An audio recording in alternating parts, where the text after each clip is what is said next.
Hey YouTube, it is your girl Tammy C with another great video. Thank you as always for watching. Thank you for the likes. Thank you for my new subscribers. I see you. Let's get started. Today we're going to talk about never ever giving up. I have some different examples and some reasons why you should never give up. Today I was listening to Jack Canfield, Chicken Soup for the Soul, the author of that book, a motivational speaker. This video was like an hour long, but it was just him talking, not him actually, on the camera. I listened to it this morning and it really put me in this great space. It made me think. It made me think about my goals, my dreams. Not that I don't do that anyway, but it kind of lit a fire under my butt. I am noticing to stay on this positivity journey, the law of attraction journey, watching how you think journey, having faith journey, whatever you want to call it. You have to keep conditioning your mind. I know for me, and I'm hearing this over and over, so it's confirmation that you have to have a ritual. And I really enjoy my ritual of looking at my daily word. I have a little book, or I can look at it on the phone. I use Iyanla Vanzant's Acts of Faith. Those that follow my channel have heard me read some pages from that. It is dated 365 pages, one, page per year, but it's so motivational. Then after that, I may do this video that I listened to today, or another video. I'll do a meditation, 5 minutes, or I have some Deepak Chopra's that's like 18 minutes. A lot of times in the morning, I'm trying to get out of here, so I really do have to do something a little shorter. I do the Calm app too for 10 minutes, but that's my ritual, and then I pray.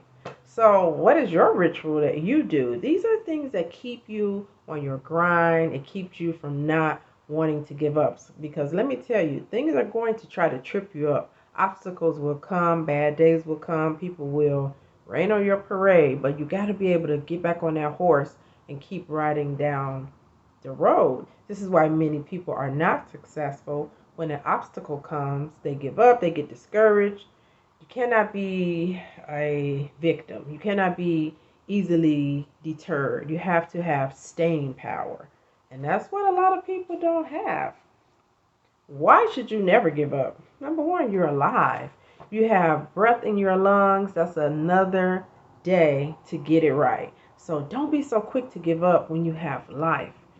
No matter what your day looks like, it can change in a blink of an eye. It may be bad today, but tomorrow, you never know what's coming. Sometimes it'll change in the same day. If you have life, you have a chance. Also, believe in your dreams and believe in yourself. If you don't believe in yourself, how can you sell your dream to somebody else? How can you sell your business idea if you're moping about it? Well, I have this great invention. Can you see that on Shark Tank or going to an investor? Yeah, I really wish they're not going to want to hear it. You have to believe in yourself and believe in your dream. Also, success is fun. It feels good to win. It feels good to have an invention, to create a great dish, to create a beautiful masterpiece of artwork, to create a beautiful song. It feels good to be successful, to have your book out there and people buying it. So don't give up, because success is waiting on you. I want to detour, and then I want to come back to my list. As I was looking at Jack Canfield, or listening, he has so many good points. It was like an hour or something, so that tells you it was a lot of good material. But this is one reason why you should not give up. In his story, he talked about an 11-year-old young boy who had no legs. So he had prosthetics for his legs and for his hand. This little kid was a pitcher for a baseball team, and his team was in second place. And the 11-year-old kid told Mr. Canfield, "You can't give up. We have to find a way." Now, if an 11-year-old can be inspiring like that, I know we got it. I know we do. Also, I was watching TV a few days ago, and I came in on towards the end of this segment about a guy who was wrongfully convicted. He spent quite a bit of time in jail. He had a mentor that knew he was innocent, and she helped him finally get out. As he got out, his attorney rented him a hotel room. He was in tears. He was so used to sleeping in that old stale prison, cell, that beautiful hotel room was like magic. He said that. He was like, I'm used to sleeping on a cot, and now I'm in my beautiful room. This guy, in 1 year, got his degree because while he was in prison, he was working on his degree, opened his own restaurant. They showed him chiseling on the floor in 1 year. And his mentor came to his restaurant again. He was in tears.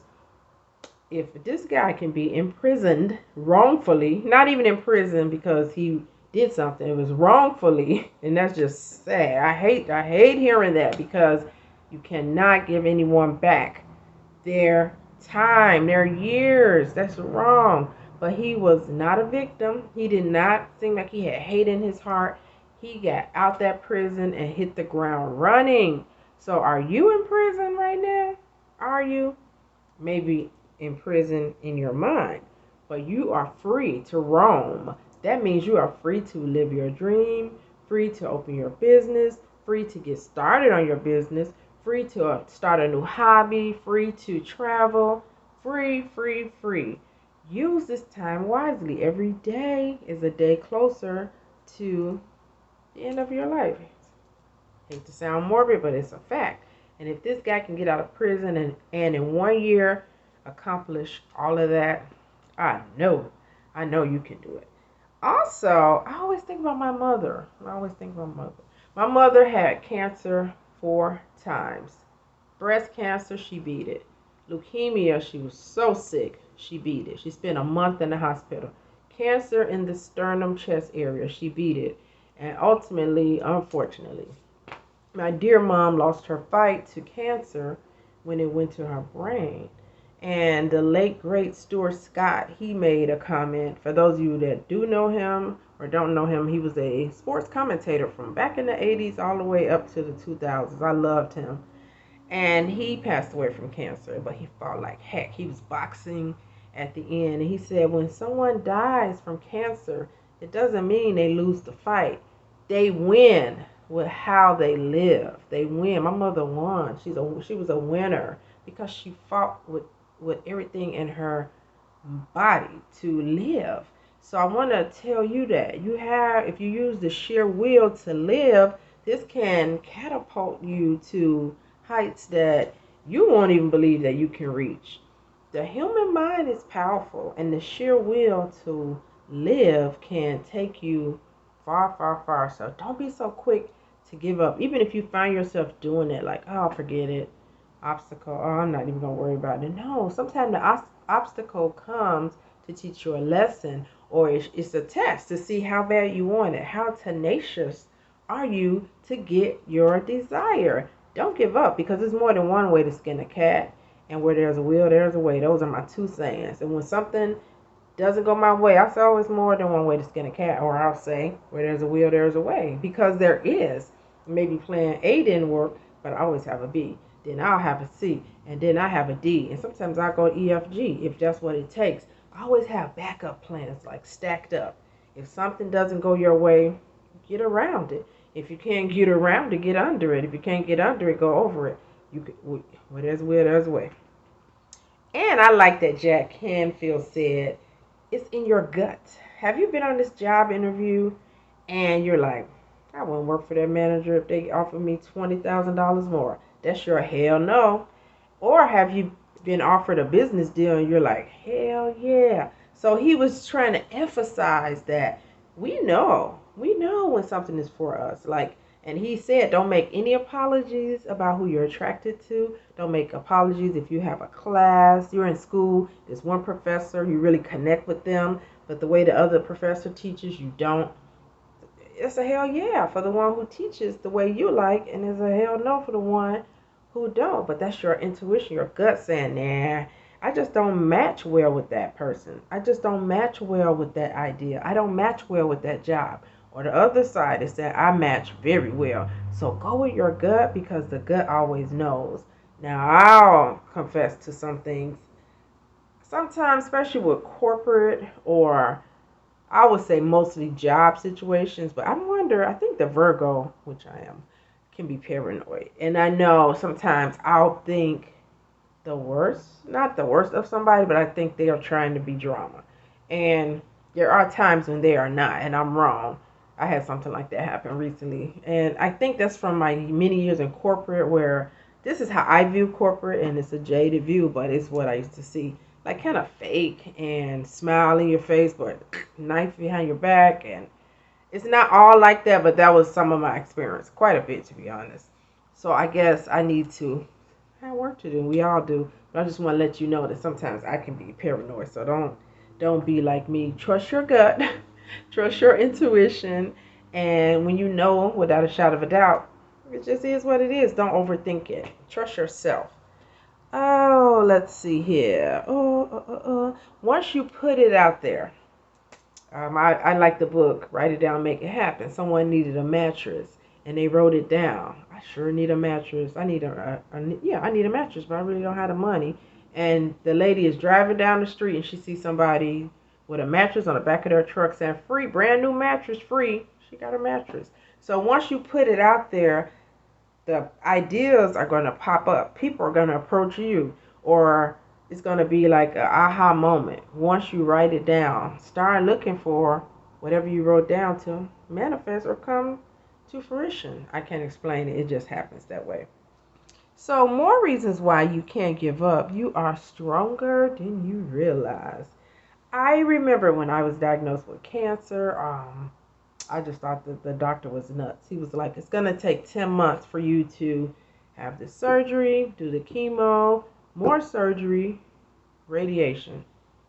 And I'm like, 10 months? So he wrote this diagram for me, this chart. And I'm looking like, I don't know what he talking about. I'm not going to be sick for 10 months. Oh, I had to go through it. But it went better than I could have imagined because God, he gave me extra power. He gave me that I had faith, and he pushed me through the process. So you are stronger than you realize. And people, they'll say, I don't know how you went through that. I wouldn't be able to go through that. I don't know how you went through losing your mom. And it's hard to lose your mom, I'm sure. You only have one mom. But I think sometimes people, they're not thinking, what are you going to do? Your mom passes away. What are your options? So am I going to kill myself because my mom passed away?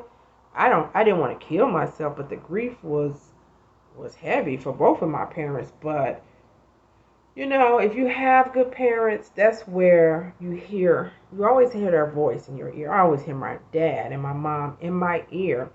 They were strong people. My mom was from Mississippi, dad from Alabama. They wouldn't want me to throw in the towel because they, went on to the next phase. So you're going to be devastated and hurt. I'll never make light of grief. But when people say that, I don't know what I'll do if my mom passes. You really don't have many options. You can sulk, you can stay depressed. You should grieve and take your time with that. But you have to push yourself on. And some days it's not easy. But remember the beautiful loved ones that have gone on before us and hear their voice in your head. And if they were strong like my parents, they wouldn't want you to miss out on the beauties of life. Believe it or not, it could always be worse. Let's go down this list. Look at me. I got these nice hands that I can play tennis with. I can cook with. I can play my guitar with. I love to write. I write every day, so I can write with these hands. I can clap. I can hug. I can hug myself. I can give a massage. Oh, I can do so much with these hands. And I'm so grateful to be able to walk to my truck, to be able to have a beautiful space to live in, to have incomes, plural, to have food in my refrigerator, to have a beautiful family that rallies around me, to have beautiful friends that even want to spend time with me and talk to me on the phone, to have had a beautiful love life where someone thought so much of me that they treated me like a queen. Um, to have gone to school, to have traveled, to have had two parents that love me. I can go on and on and on. I'll be on here all day. I will be on here all day if I named all the good stuff that I have in my life. Think about your life, your parents, your kids, your family, your pets, your income, your YouTube channel, your talents, your gifts, your hands, your legs, your five senses. We take these things for granted until we don't have them anymore. So be ye grateful. I always say that is the key to life. As I come to a close, please remember, don't give up because you deserve it. You deserve it. You deserve everything your heart desires. If you didn't, the desire would not be there. And keep reaching for the stars. Keep thinking about what you want, not what you don't want. Focus, focus, focus. And if you do have that tendency to give up when the going gets tough, figure out how to get some staying power. Maybe do the plan A, B, C, D, or get you a ritual going in the day, in the morning time. Exercise, that creates a mental toughness. Talk to other people that have made it through the storm and through the fire. When you get through something like me with breast cancer or going through divorce, I can just go on and on. I'm happy to tell people how I made it to the other side. Also, when you know people that own their own business or they're in the business that you want to get in, they love to help you. I would not turn anyone away if they wanted to ask me how to be a life coach, how to be a social worker, how to be a therapist, counselor. I'm all over it because that's my passion.